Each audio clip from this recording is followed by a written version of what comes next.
quiver full of the best of arrows, but no bow. How do you fight the battle of life? Can you imagine the amusing as well as tragic situation of the person who has a great arrow without a bow? He'll be sharpening and sharpening his weapon. And the sharper the weapon is, the greater is his frustration. So much could have happened. Nothing happened. So much was possible. Nothing materialized.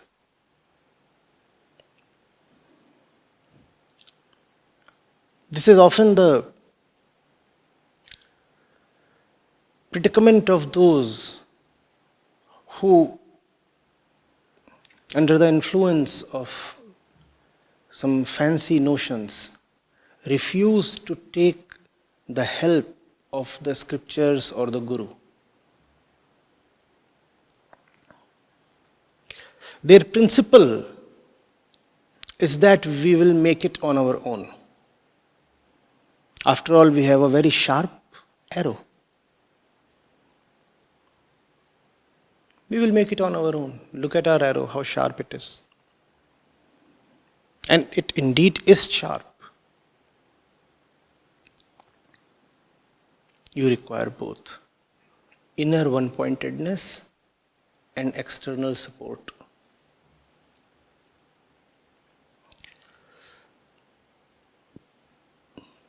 You getting it? Which of these two comes first?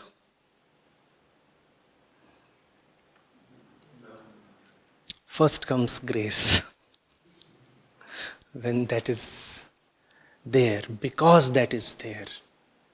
That's why both of these can happen. So, not much merit in discussing which of these two comes first or is more important.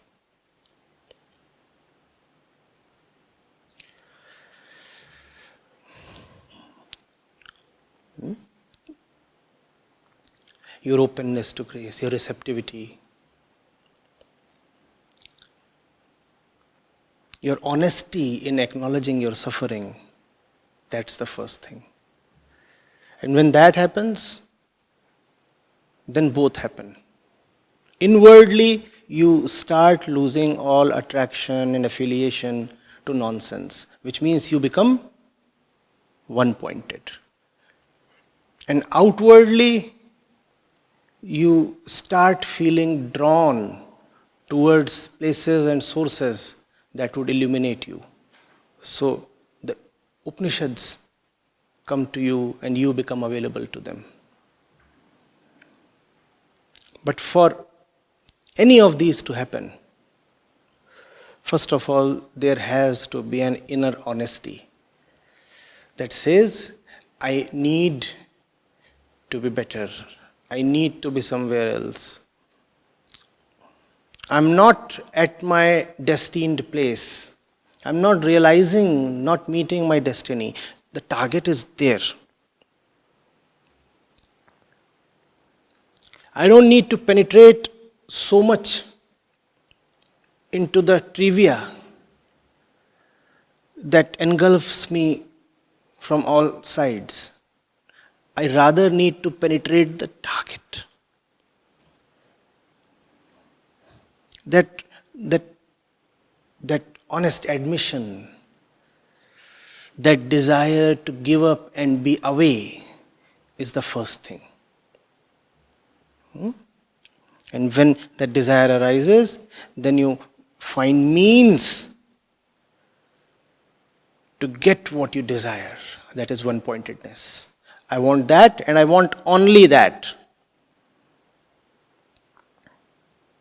And then you search for the sources that can power your journey, illumine your path. And that's when you say, the Upanishads are fantastic.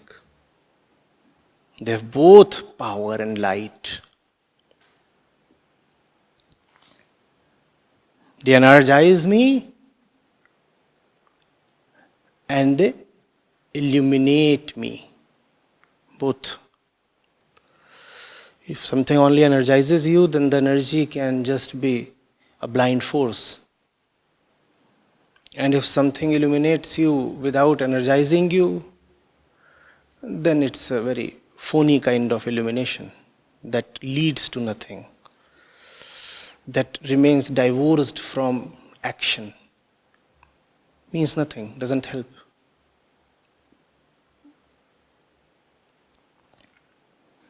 Getting it?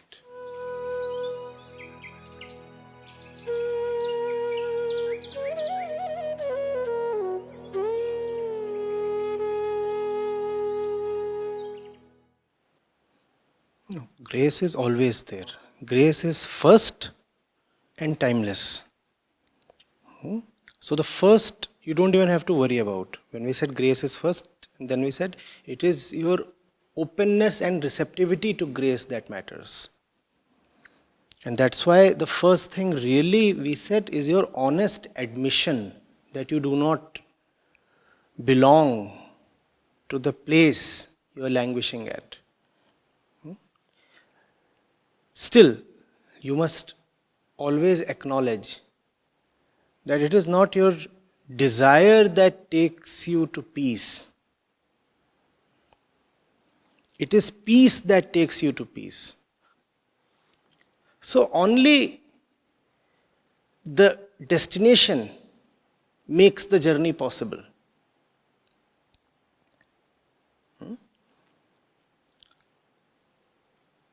So while we know that tapas and your desire to be liberated are really primary, yet if you think that you gain liberation because you want to be liberated, it still smells of the ego. What you are saying is, I gained it because I wanted it. Therefore, it is important to remember that you gain liberation firstly because of the help of liberation itself. Had that not been there, your desire would have been of no avail. Else, there is the egoistic inflation within. I was suffering and I wanted to be liberated, so I performed austerities, I paid the price, and I reached there. Who did it? I did it. What did you do? I lost the I. I dropped the I and I did it all on my own, I tell you. So there is that problem. So even though all that is in your hand is to do your best, to be really honest to your highest desire, yet it must always be remembered